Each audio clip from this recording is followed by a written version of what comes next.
Hello, I'm Kimberly Henrie, and this is Living the Good Life. In this series, we'll feature conversations around ways to embrace the goodness of life and take a big, juicy bite out of it. Food for the soul and the funny bone. Learn to give more time to yourself, become a better friend, lead an amazing life, and how to tell the best joke at the party. Living the good life can mean different things to different people. Whatever it is for you, I hope you'll find some inspiration here to live your most joyful, authentic life. Now, on to today's conversation. Get ready to build your spiritual muscles today because my guest is a powerhouse. Mia is a psychic guide and intuitive healer who blends deep spiritual wisdom with real life grit. She helps clients all over the world break out of autopilot, align their energy fields, and unleash their unique soul gifts, or as she likes to say, finding joy one cosmic punch at a time. Mia, welcome. Welcome, Kimberly. Thank you for having me on. And it's such an honor. And I love the introduction. I always forget what I'm actually, you know what I mean, what I'm doing, because I'm just being me. Yes. And then when somebody else reads it out, I'm like, oh, yeah, that's right. Yeah. That's me. Wait, that's me. Yeah. Oh, I love that. So let's talk about where you are in the world right now. In Western Australia, and it's early morning. Yeah, just after 6 a.m. And I have been in Australia since 6 months now. That was not the plan. It never is. I was meant to just see my best friends. I visited them over the summer for 3 months, stayed with them. And then I ended up staying longer because I do travel via house/pet sits. This is a great way of actually traveling to different countries and have the contact with animals. I really love animals. And at the moment, I am fully nomadic since over 2 years. But I have been living before that in New Zealand for 12 years. So this is where I was a bit, even though I have moved a lot within New Zealand, but I was a little bit more, let's say, stuck in a sense. But there was a lot of internal movement going on in that country, lots of identity shifts. I know you love to talk about that.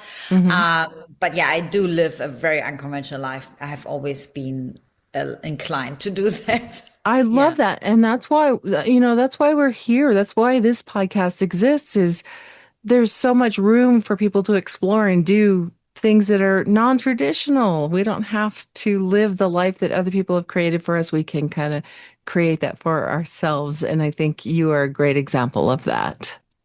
Yeah, it's definitely a life hack. My best friends actually pointed it out because, as I said, when you're in it and you're living it, you don't realize. And at some point I was like, what am I actually doing here? Because to be honest, I do have of course, I always will be, lots of traveling will be involved. Nature, it's my nature, but also the nature of my job, what I'm here for to do, and holding different retreats in places once all this is established and things like that. However, also my being is craving a sort of like sanctuary, like a little place where I know I can retreat back to, because sometimes it can be really destabilizing when you don't have a home. I'm just sharing that with people, like, because when you are in a space of like, I'm transforming right now, or there's lots of old stuff I'm letting go. When you're actually going through identity shifts, it's very destabilizing itself. But then if you don't have your like normal or standard environment, that your routine that you're used to,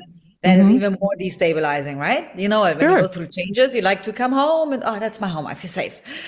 And so that is definitely something I'm craving. And I have a vision with my partner. I have a vision since I'm 14 or 15. I always see this like little cottage. It's tropical. There's like the jungle, mountains, but also the ocean. And I don't know where that is. So there is something that will find me. I'm also not like looking for it, if that makes sense. But it is definitely a great way, this nomadic lifestyle, to explore different places. And it's a lifestyle hack. So many people don't know about the house and pet sitting. Yes, you do need to be an animal lover, and it's kind of a job. You have a big responsibility. Someone's pet, someone's fur baby. They trust you with that. They trust you with their house. So it is like a responsibility, but I have been doing it for so long now, that for me, it's like my second nature. And I take it very, like, obviously I take my responsibilities, but it just doesn't freak me out anymore like it was before. But we had a guest a couple of years ago I have to really dig to remember which year, but I'll put a link in this episode. Um, they were, it was a couple, and they traveled the globe. They were all over the world doing house sitting and pet sitting. They did Mhm. not have a home. They lived Mhm. out of their suitcase, and we had fun unpacking all of that. That was great. So I love that you're doing that too. It's very cool. And I don't know that a lot of people know that that option exists. It's like a millionaire lifestyle hack, to be honest. Like someone said that, like actually my best friends pointed it out. And because you get to I get to be in luxurious, like luxury houses. Honestly, sometimes Mhm. they have a pool by the ocean right now. Oh, Across the wonderful. ocean. I have everything I need. I have a blender. All these things you have it available to you, Hmm. and you don't. I do, of course, look after the pet. You don't pay the electricity bill, the Wi-Fi, things like that. People Hmm. underestimate that. And then imagine how much you would pay for an Airbnb. It's outrageous, and most of them are not great. I have Airbnb as well, in between and things like that. But Sure. it's such a, for me and from my experience, such a waste of money from the experiences that I had. But yeah, and you get to know places, different people, because usually I try to stay longer at places, like a month, at least 2 months at the moment. That Hmm. is Hmm. feeling more settling for me. Before I was, changing a lot weekly, Hmm. and that was just too disruptive, especially with my online business, because every single time when you move, you need to, unpack, settle in. Also, because my energy field is so open, being a psychic and working on the energy with the energy field, I just need some time to process Hmm. things. Then, you figure out your way. Where's the gym? Where do I get my fruits and vegetables from? Because Hmm. I'm raw vegan, so that's always like I'm always like thinking ahead, because I keep my lifestyle and I invest in myself, and have high standards. So I'm not someone like, I'm going to the next takeaway, so it doesn't bother me. So I'm really always looking at places that actually suit me as well. And Hmm. so, yeah, it's a beautiful way to travel the world for sure. And I'm surprised that many people actually don't know about it. Yeah. But Hmm. because, as I said, I'm in it, I'm doing it. I didn't know Right. before about it. So yeah, it's perfect. Yeah. And so you're in Western Australia. You spent 12 years in New Zealand.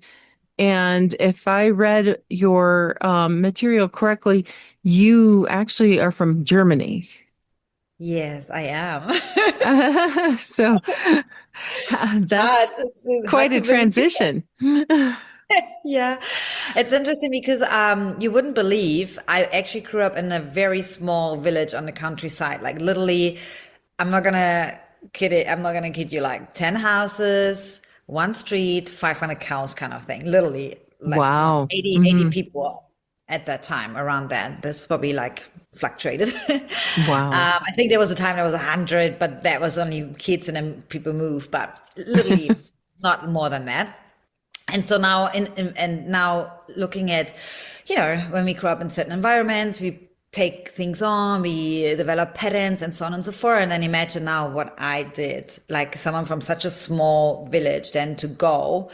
Yeah, you have to break through a lot of patterns there, because all my siblings, I have 3 older brothers and sisters, they all stayed within a 30-kilometer radius around my mom. And Oh, I'm the young one. wow. I just moved. It's interesting to observe that. However, you could also look at, because I grew up in such a small like space, that my internal need was so big to go, abroad. But it was never, to be honest, how people like say, "Oh, I'm gonna travel the world." They know that from a very young age. I never said that. I think it was subconsciously there. It was really a Hmm. Hmm. desire, I guess. But it was never like, oh, I'm going to travel the world. I remember I had this moment, and I was about, I think, 15 or so at school, and there was like this outer curriculum like event, and there was this guy. He was like a yogi, long hair. He just came from the Himalayas. Himalayas, do you say it in English like that? Himalayas. Himalayas. Yep. So Hmm. in Germany, say it like different Himalayas. And I remember I was sitting there, and he had like a no, like a salt lamp on and the crystals. He was sitting there like cross-legged, and I was like, "Who the fuck is that?" Yeah. At the same time, at the same time, in the same breath, when this ego thought came in, my soul was like, "Wow, I wish I could do that," because he was like so free. Hmm.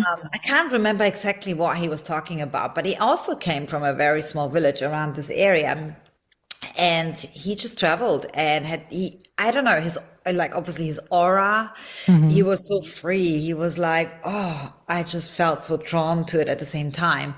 And I only realized that I had this internal the dialogue a couple of years ago, that I actually remembered that. Oh, wow. Yeah, true. And now I'm doing it. I explore different spaces and places, and so yeah, it's wild. Way to manifest that, whether consciously or subconsciously. That's amazing. So Yeah. tell me a little bit about who you work with and how you got into, how did you know you were a psychic guide or an intuitive healer? Yeah, that comes back to my childhood, because I have always been communicating with spirit. I just didn't talk about it because I thought everybody was doing it. I had like worked with my dreams. Through my dreams, I got premonitions, but mainly I remember when I was 4, I was always seeing this energy field around me, like in the darkness. I see it still now. Um, Hmm. Mainly, I can see it even when it's not dark, but it's more predominant when it's dark. And there's Okay. these dots and things. And I was always playing with it before sleep, and thought, oh, that's very normal, very intuitive. I just knew things would just already happen before they happened, very telepathic. But again, I was just thinking it's normal. And I remember my first past life experience was when I was about 6 years old. I was sitting in this little small pool, these like blow up pools you have in the garden. And I remember my mom was trying to call me several times for dinner, because I was just like in a different world. And I closed my eyes for some reason in this very moment, and I saw myself. There were eagles around me, and that looked like between mountains, maybe the big canyons, whatever. But I was like nothingness. I wasn't form or anything. And I was just floating with them. And I was like, is this how I feel when I'm dead? And there were some scenes that I couldn't remember. That was interesting, because as a 6-year-old, you don't ask yourself that question really. Right. And I was like, wow. And then I had my mom, and then I came back. So all these things like would add up. And my father was a healer too, which I only found out after he died. Later on, he died when I was 13, and that was the awakening moment for me, like to remember, because through him I remembered my remembrance got accelerated of being that we are all channels, but that I'm also a medium. And so I started to communicate with him. So he started to parent me from the other side, so to speak. All of it was telepathically happening. Again, I wasn't really, how would I say, consciously aware of, maybe. I wasn't talking Okay. about it much. I was like, it was a way of me to move through grief as well. I definitely challenged my beliefs big time about the traditional way of, like, God, religion, what happens after death. I was like, Hmm. no, I don't believe that. I literally, when the moment that happened, I was completely rebelling against it. I was super angry with God in a traditional way. Now I say God, but I mean it in a very different way, not in the traditional way how we, get taught Right. in church. And I was so angry. I was so angry. I was like, what God would take the father from a 13-year? Why would you do that? So I was like, Hmm. this doesn't make sense. And that led me on this journey to go Hmm. really, really deep. And my grieving was very suppressed. I wasn't expressing it at all. And also, I grew up, unfortunately, well, we would say unfortunately, I say fortunately now, because I've worked through it in like domestic violence, sexual Hmm. abuse, things like that I experienced from a very young age. And I guess that made me more open, aware, and I had to just grow up very early and find my way. And I always was very curious about things, like nature and how this all works. Would always look at the stars and have bigger questions, I believe, like always wondering, like, what is out there. I just was always Hmm. very curious. And yeah, now talking about what you asked the question, how it led me to what I'm doing now. I also grew up as an athlete since I was 3 years old. Very Mm-hmm. much got trained, gymnastics, athletics, and later on I went into dancing. I studied sports science. Was always my passion, movement, and I was actively an active elite amateur boxer in New Zealand. Was An competing there. amateur boxer. Is that what brought you to New Zealand? No, actually not. It just found me in New Zealand. So New Zealand, a lot Okay. of things happened. The door box was open. It was incredible. It really accelerated. Martial arts is such a powerful tool to accelerate your awakening, to remember Mm-hmm. who and what we truly are, all of us.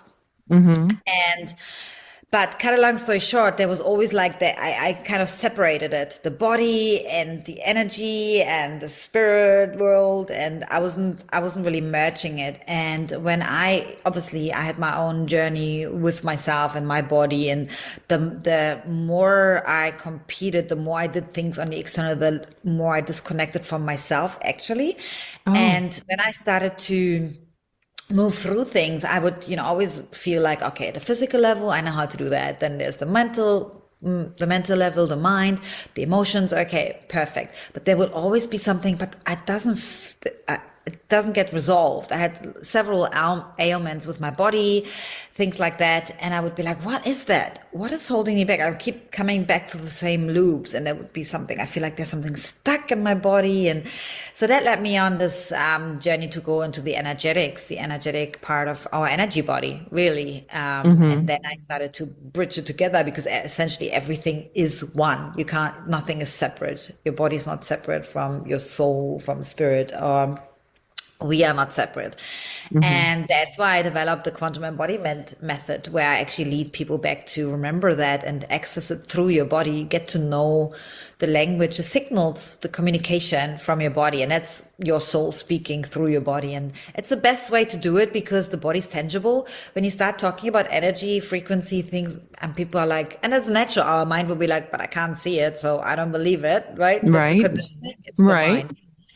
But when you start feeling things, it's real, Mm-hmm. right? The Mm-hmm. goosebumps, the goosebumps when somebody's talking about something. Ooh, I get Mm-hmm. goosebumps. Or you walk into the room and your chest gets tight. Oof. You can be, and that you don't know, you may not know where this comes from. The chest is tight. Could be like, oh, I'm scared because I don't like crowds, right? Could be that. Or maybe you pick up something from another person. They have anxiety because there's a topic that will be talked about that makes them anxious. Whatever it is, this is only for you to find out, and you can only do that by experiencing it. So walk in that room and then feel it. Ask yourself these questions. Where is this coming from? And this is what I help people to come back to. That this is just one little path on my whole in the whole spectrum, because essentially it's So about what do you call it again? The embodiment, like quantum embodying it. embodiment. Yeah, I Okay. chose that word quantum because it just is about the field and quantum physics, and just like it just is the energetic component. Just quantum sounds like it Mm-hmm. encompasses it all,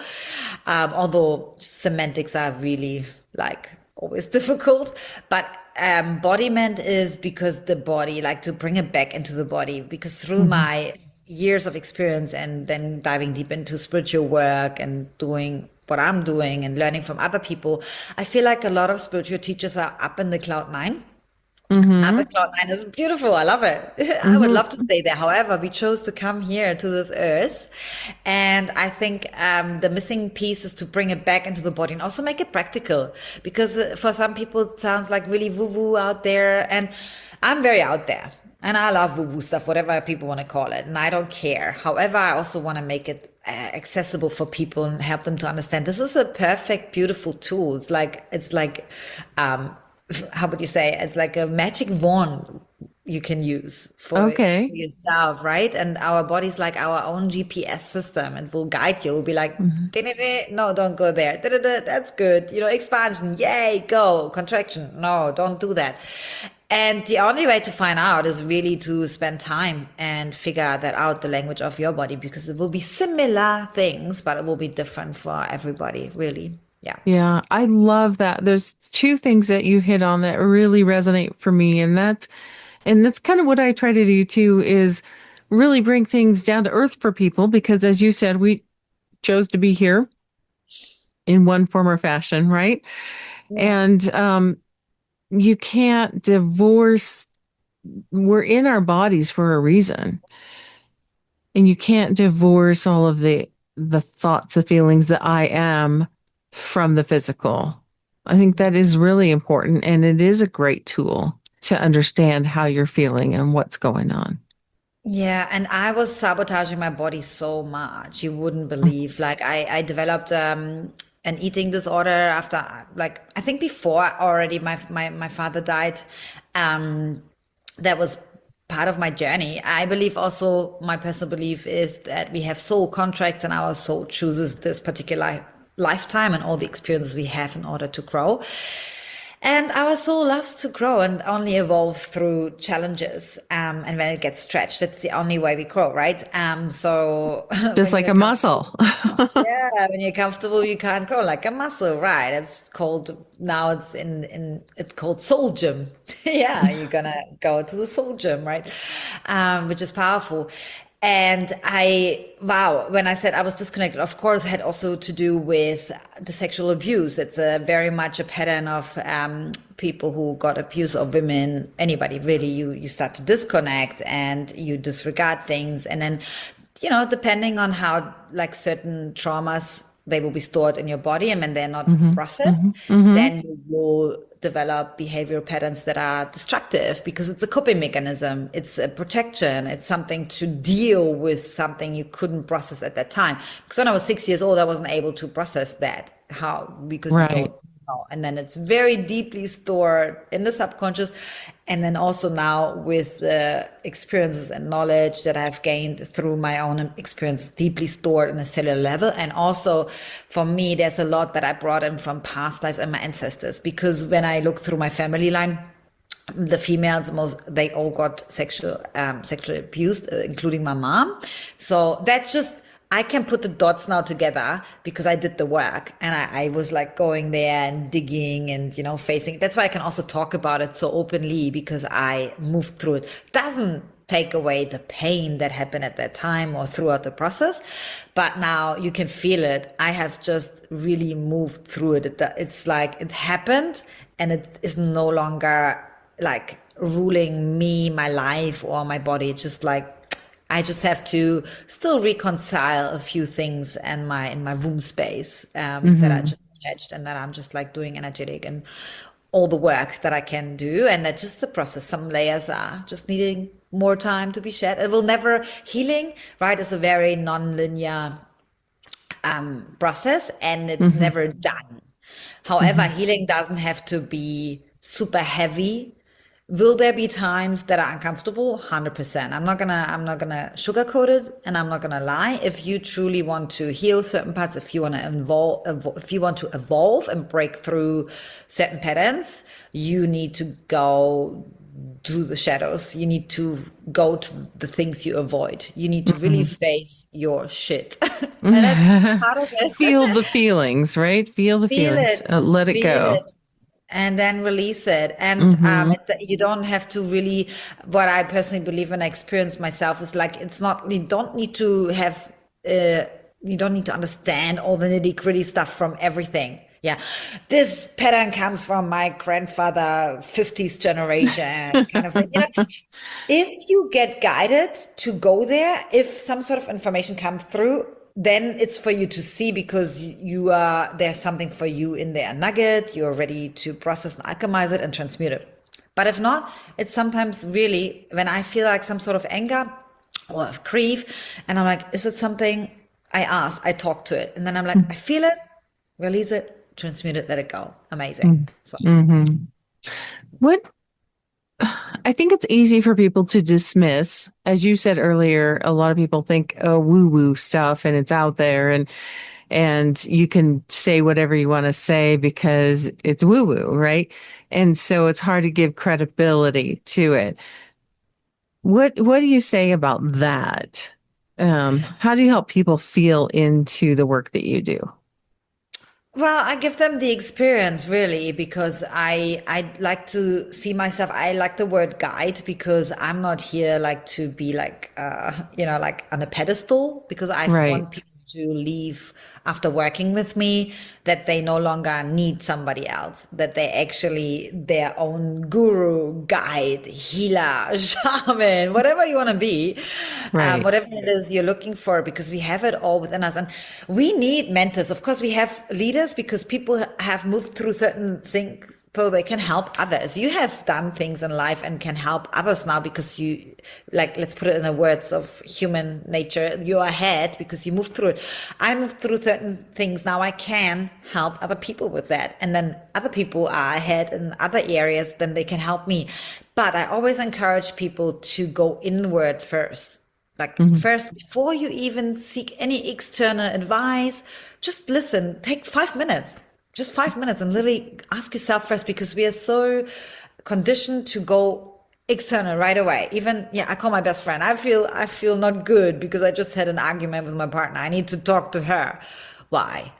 Like, just go inward. What is it showing you? What's coming up for you, and work with yourself. And then, of course, then come from a place of being anchored, sovereignty, and then call your best friend and talk through things. And you come from a less reactive place and you can reflect more. And yeah, I believe the best way for people is to embody it and to experience it. I would never try to convince somebody like, yeah, this energy, it does exist. I am putting myself out there and my beliefs and my experiences. But if somebody's not ready and they need a lot of evidence, and by the way, it's science. Science is proving so many things. There's so Hmm. much evidence, 100%, so much evidence. So people can actually start researching it. And don't get me wrong, my ego is, even though I've done it now for so many years, my ego is always there trying to tell me, hey, it's not there. What are you Uh-huh. doing? Because we have so much conditioning Yes. happening. And so every day I move through it. That's why I have practices every day to keep me aligned, to keep me in that frequency. And I choose that path every single day. It's not like a once time choice. You have to Hmm. choose it every single day, just like you choose yourself every single day. You choose your life every single day. You Hmm. always have the choice. That's Hmm. a beautiful reminder for people. I feel like by whoever is listening, because sometimes when we see people out there on social media or people who talk, they have it all figured out. They would, and they don't really talk about the struggles. And I'm a big believer actually talking about the messy parts, because that makes it more real and Hmm. relatable for people. Um, yeah. And I believe that's why you have your podcast too, to have those conversations. Yeah, absolutely. And I just really, I love, I mean, I didn't know that about you being a traveler and a pet sitter and house sitter and all that stuff. And I love those little nuggets that come along the way that you don't expect, but also somebody having the ability to the ability or making the choice to explore what they feel like their purpose is without um letting anything hold them back. I think that's what you're doing. I think it takes somebody really bold and brave to do the woo woo and also share it with other people so openly, the messy parts and the happy parts, right? Yeah. See, I get Yeah. tears in my eyes right now because it resonates. That's always a sign for me that is deeply, I have a lot of physical like sensations when things are like, I feel very deeply. Um, and you're right. And trust me, every single day, yesterday even I walked by the beach and I have conversations with God. God, universe, source, whatever you subscribe to. And I was frustrated and I was like, okay, God, come on. So now you really, really need to show me what am I meant to do with this and that. Now you give me this ability, but I'm still stuck in this loop. Like, what the fuck? I literally talk like that. Like, honestly, I tell people, like, be real, have a real conversation. God is always there. You don't have to be like all like saint and, try to, be like an angel. Doesn't work. Like, be real and really ask, because the conversation essentially is a reflection for you.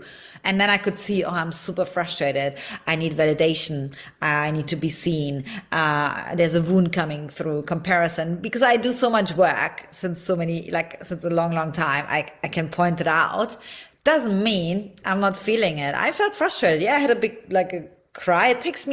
But it only takes me a couple of minutes to move through it. And then boom, 5 minutes later, I was like, okay, this is the content. This is what I need to do. Da, da, da, da, da. And, boom, because I then transmuted. That's the power. So any really intense challenges you have and emotions you go through, we have the ability to alchemize it and transmute it into something powerful. For example, you probably had this coming from creating this podcast from an experience or experiences in your life. Oh, absolutely.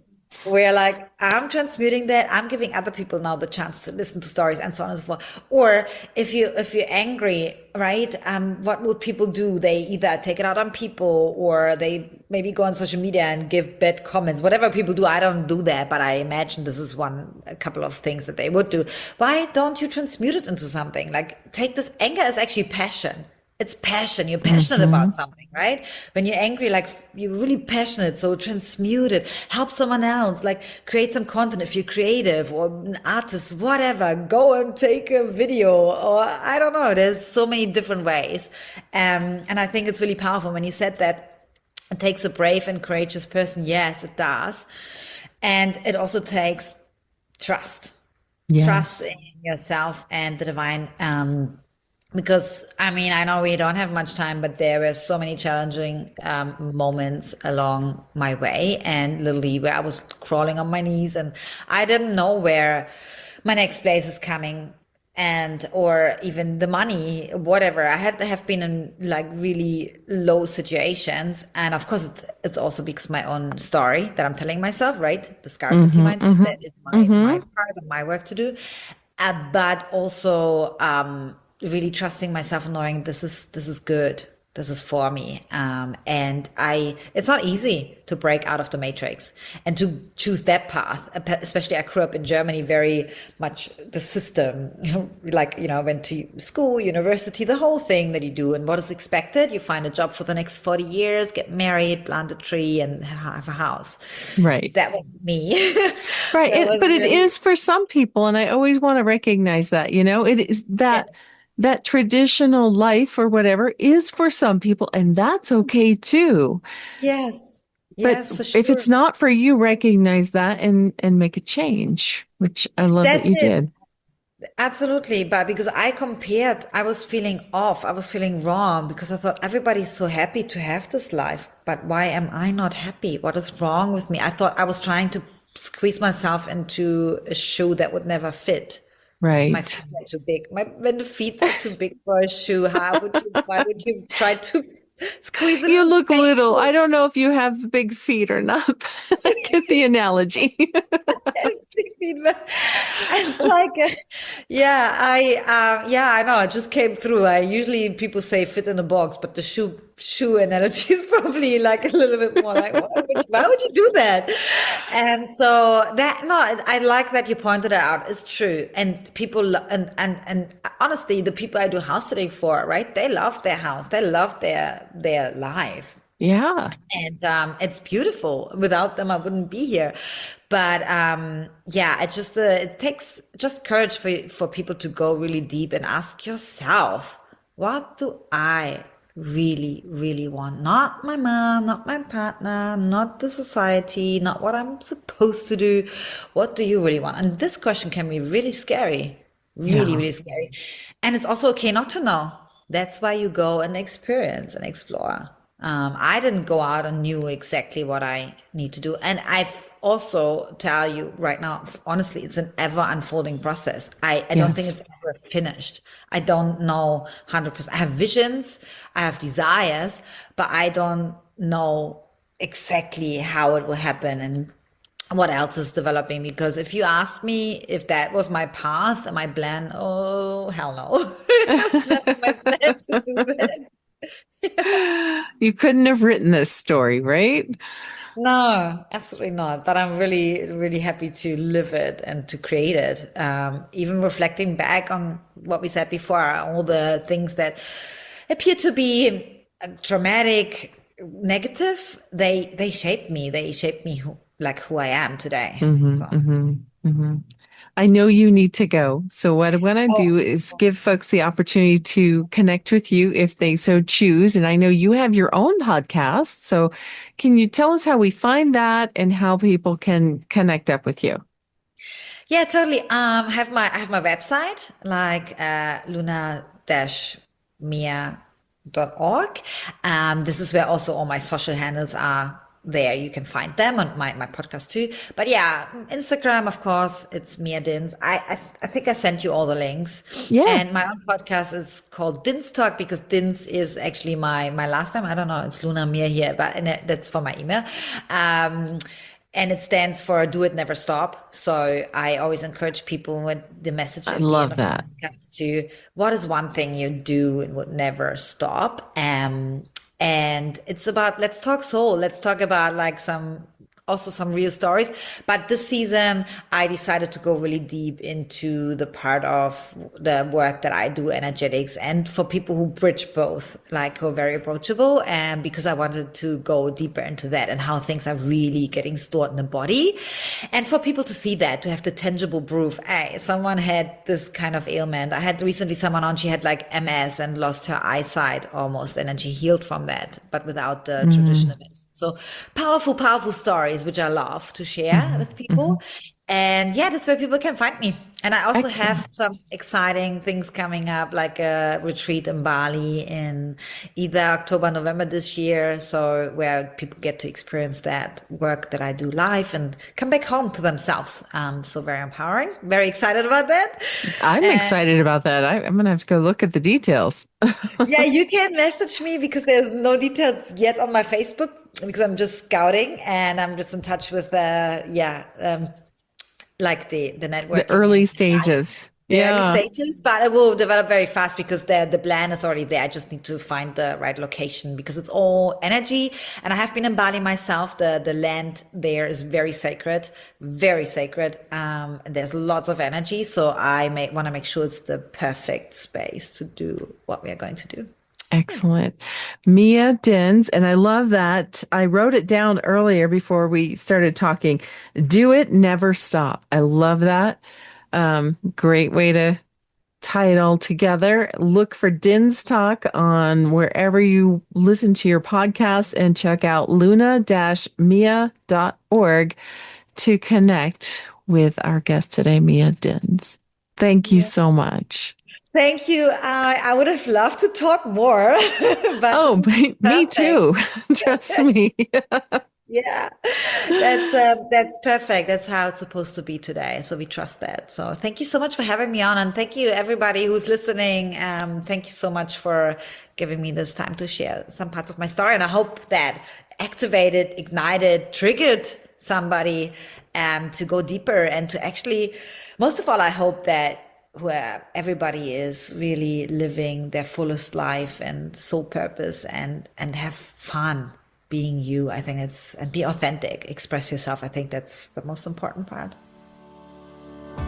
Be sure to check the show notes for links mentioned in this episode and join us in the Living the Good Life Facebook community for previews of each episode, the opportunity to pose questions directly to our guests, bonus content, and a community of people committed to living their best life and sharing the journey. Thanks for listening. Let us know what value you received from this episode and what you'd like us to explore in the future in the comments. And please take a moment to drop us a like or some stars. I'm Kimberly Henrie. Let's get out there and live the good life.